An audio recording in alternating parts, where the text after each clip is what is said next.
Buenos días. Cuando vosotros me digáis,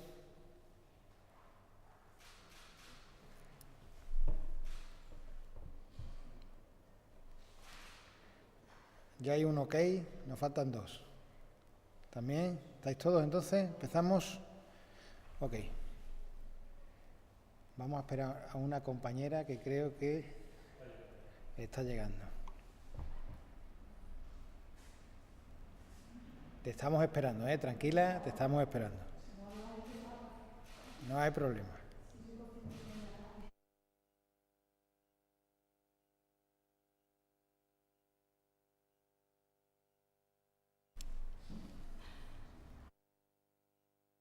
Bueno, empezamos.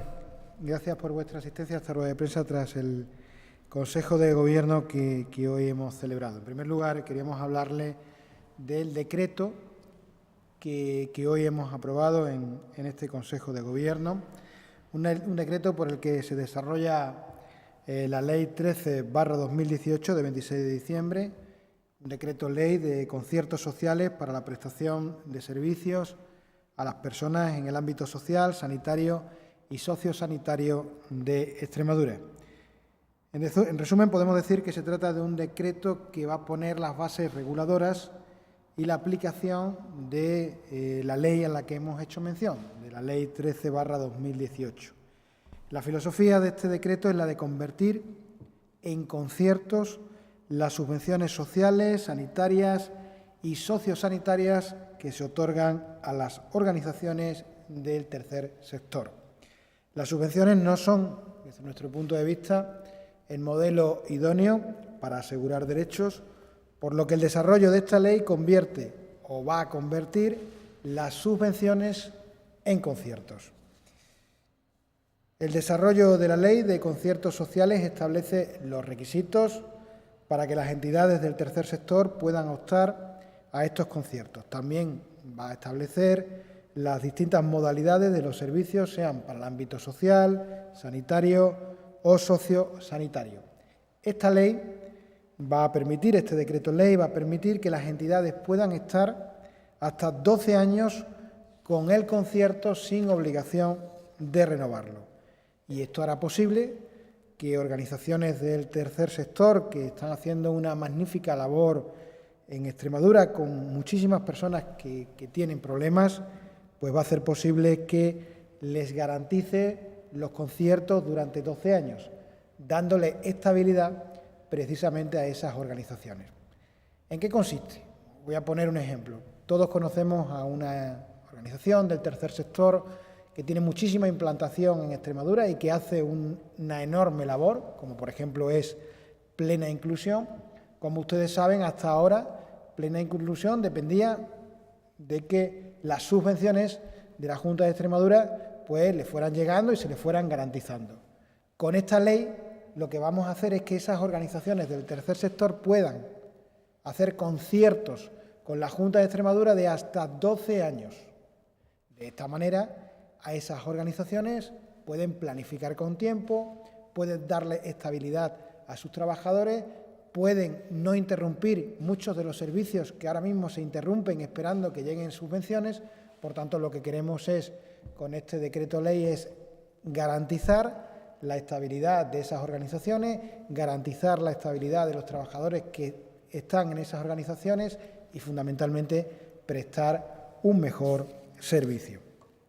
En segundo lugar, ayer el Consejo de Ministros del Gobierno de España autorizó la celebración del contrato de redacción del proyecto constructivo de ejecución de las obras de supresión del bloqueo telefónico entre Villanueva de la Serena, Brazatorta y Veredas. Todo esto dentro del corredor de Mérida-Puerto Llano, del corredor ferroviario Mérida-Puerto Llano, con un presupuesto de 31.680.000 euros. Y nosotros hoy lo traemos a esta rueda de prensa porque siempre hemos dicho que vamos a seguir reivindicando las mejoras ferroviarias para Extremadura, pero también que la mejor manera de reivindicarla es en el Boletín Oficial del Estado. Y una vez más, el acuerdo del Consejo de Ministros del Gobierno de España lo que puso ayer de manifiesto es el esfuerzo inversor que el Gobierno de España está realizando en los últimos tiempos en las líneas ferroviarias de Extremadura. Con respecto a esto, y es bueno saberlo, es bueno conocerlo y es bueno valorarlo. Como bien saben, hace un mes y medio el Gobierno puso en marcha el abono gratuito para el transporte ferroviario en toda España. Concretamente en Extremadura, a día de hoy, son más de 8.000 extremeños y extremeñas los que se están beneficiando de ese abono gratuito que llega, de momento, ojalá se prorrogue, pero de momento llega hasta el 31 de diciembre. Fueron a principios de septiembre en torno a 2.000 y hoy, a finales de septiembre, ya son más de 8.000 los extremeños que se están beneficiando de ese bono gratuito ferroviario. Pero aparte de eso, y nosotros comprendemos muchas veces las críticas que puede haber, las entendemos, nos ponemos lógicamente del lado de esas críticas y de esa reivindicación, pero también hay que decir que las demandas de servicios con respecto al tren en Extremadura está siendo muy buena. Tanto es así que está habiendo un incremento del 20% de usuarios con respecto a las mismas fechas de un año normal. Por tanto, el tren en Extremadura, que sigue necesitando de esa reivindicación, pero también los datos nos dicen que está habiendo un aumento notable de los viajeros, está habiendo un aumento notable de los extremeños y de las extremeñas que cada día más son usuarios de ese tren. Como bien saben, mañana hay pleno en la Asamblea de Extremadura y en ese pleno se van a tratar 3 decretos leyes que para nosotros son muy importantes. 2 decretos leyes que tienen que ver con agricultura y que tienen que ver con ayudas a los agricultores. En primer lugar, habrá un decreto ley dos decretos ley, de 19 millones de euros, ¿vale?, que van a profesionales y empresas afectadas por la sequía hidrológica que vive Extremadura. Concretamente, hay un decreto de 7 millones de euros en el que va a regular las ayudas temporales excepcionales a explotaciones agrícolas del sector del arroz y del maíz. Y, por otro lado, a la Asamblea mañana habrá un debate para su aprobación de un decreto ley de 12 millones de euros para ayudas temporales excepcionales a agricultores y pymes del sector del arroz.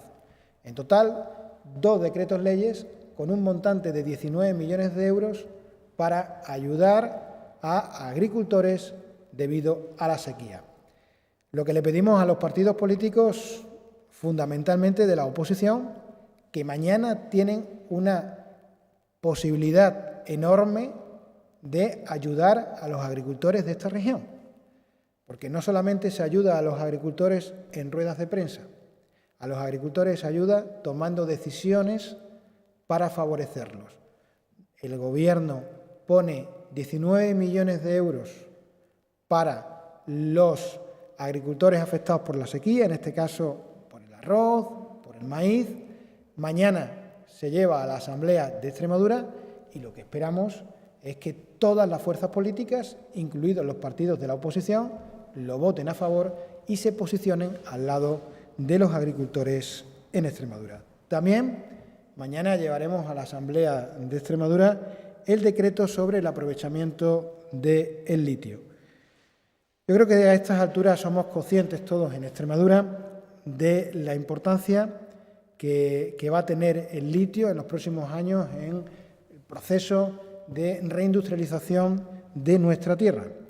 Por eso nosotros, y como ya anunció el presidente de la Junta de Extremadura en su día, pretendemos que el aprovechamiento industrial del litio debe residenciarse aquí, en Extremadura, como fórmula para maximizar los recursos que genere precisamente la extracción del litio. Es por eso que mañana llevaremos este decreto ley para su convalidación a la Asamblea de Extremadura, donde, como digo, entendemos o queremos que el litio permanezca, lógicamente, todo su proceso en Extremadura y que sirva como motor de progreso y como estímulo para la atracción de inversiones en Extremadura. Este decreto ley, como todos los decretos ley que van a la Asamblea de Extremadura, no necesita de información pública. Ahora bien, la Junta de Extremadura abrió un periodo de información pública, fundamentalmente porque hay que ser transparentes y porque, aunque no se necesite, nosotros queríamos abrirlo para que todos aquellos que hayan querido formular alegaciones, pues las pudieran formular. No era necesario, pero nosotros lo hemos hecho por pura transparencia, porque además estamos convencidos de ello. Me pongo a vuestra disposición por si hay alguna pregunta.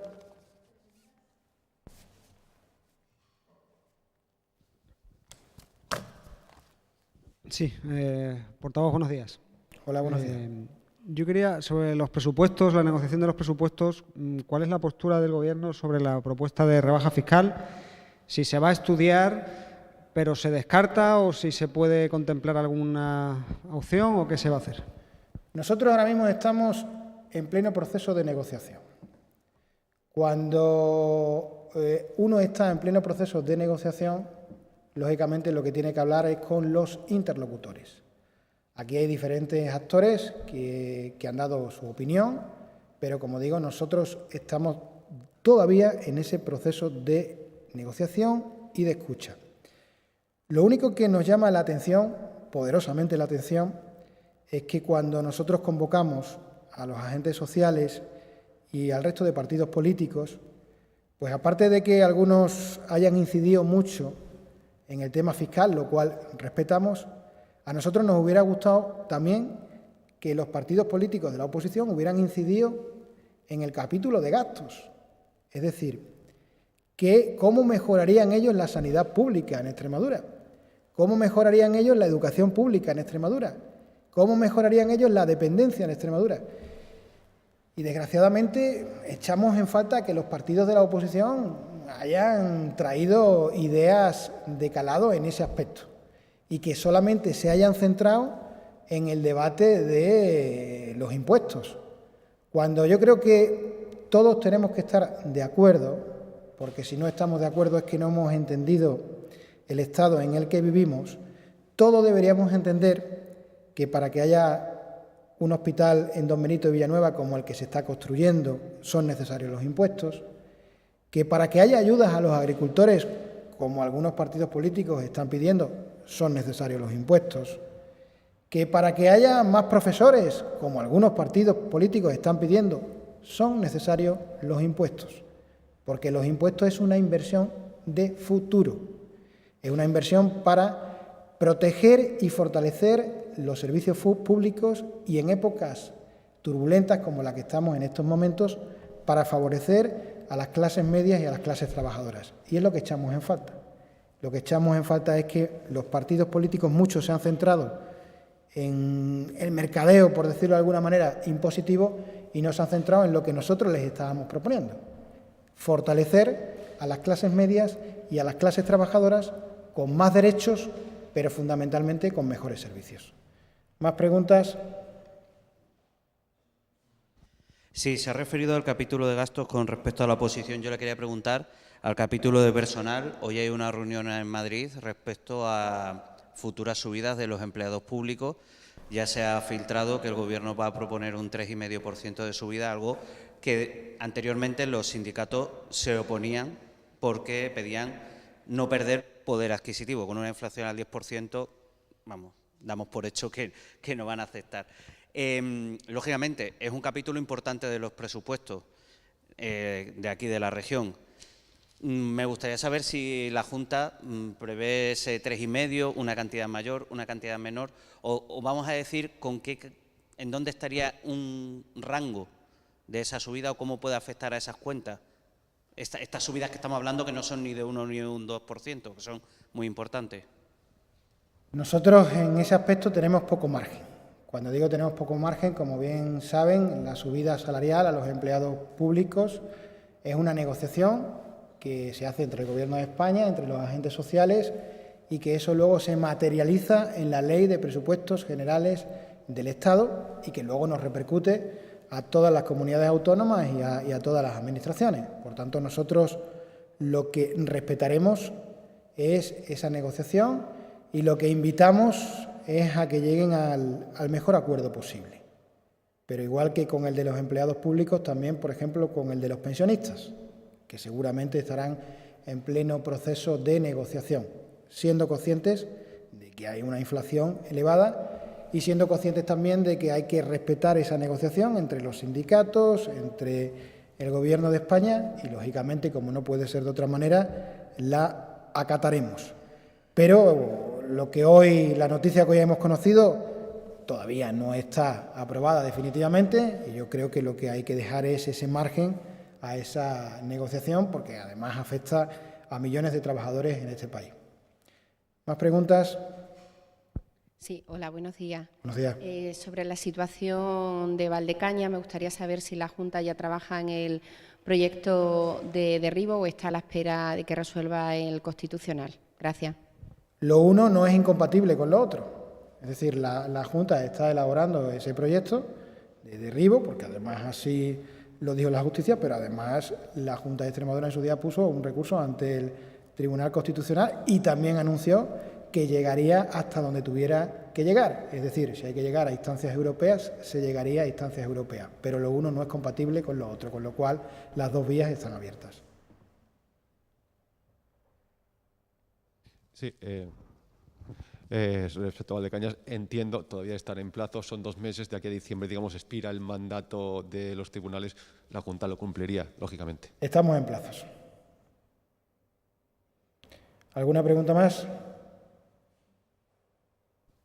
Sí, me gustaría saber, sobre todo un poco la posición de la Junta respecto a que ya hay gobiernos del Partido Socialista que han entrado también en la rebaja fiscal, han anunciado, más allá del Partido Popular, un poco, por dejarlo meridianamente claro al respecto, Pues, ¿qué va a pasar?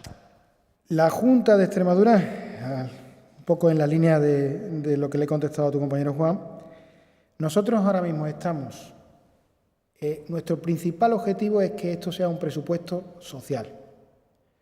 Un presupuesto social significa aumento del gasto público. Para que haya aumento del gasto público tiene que haber ingresos.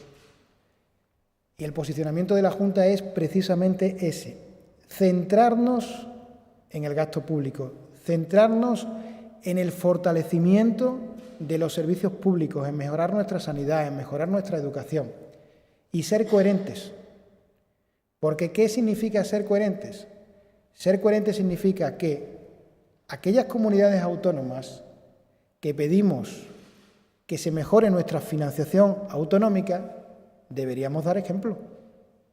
Y no se da ejemplo pidiendo mejorar la financiación autonómica y, por otro lado, intentar rebajar ingresos. Yo creo que eso no es muy coherente, porque, claro, cuando uno inicie una negociación con el Gobierno de España, el Gobierno de España te puede decir, oiga, ¿por qué quieren mejorar su financiación autonómica si, por otro lado, ustedes están renunciando a ciertos ingresos? Por tanto, yo creo que en la vida y fundamentalmente en la política hay que ser coherentes.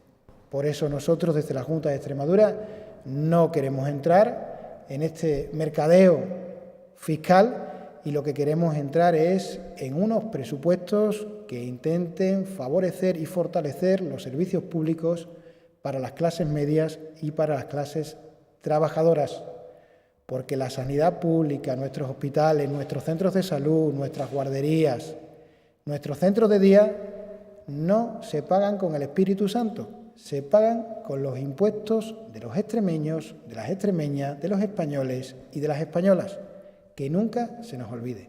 Y quien se beneficia de la rebaja de impuestos son los que no necesitan esos servicios públicos, los que no necesitan una educación pública, los que no necesitan una sanidad pública, los que no necesitan centros de día conveniados, esos son los que siempre se han favorecido de la rebaja de impuestos.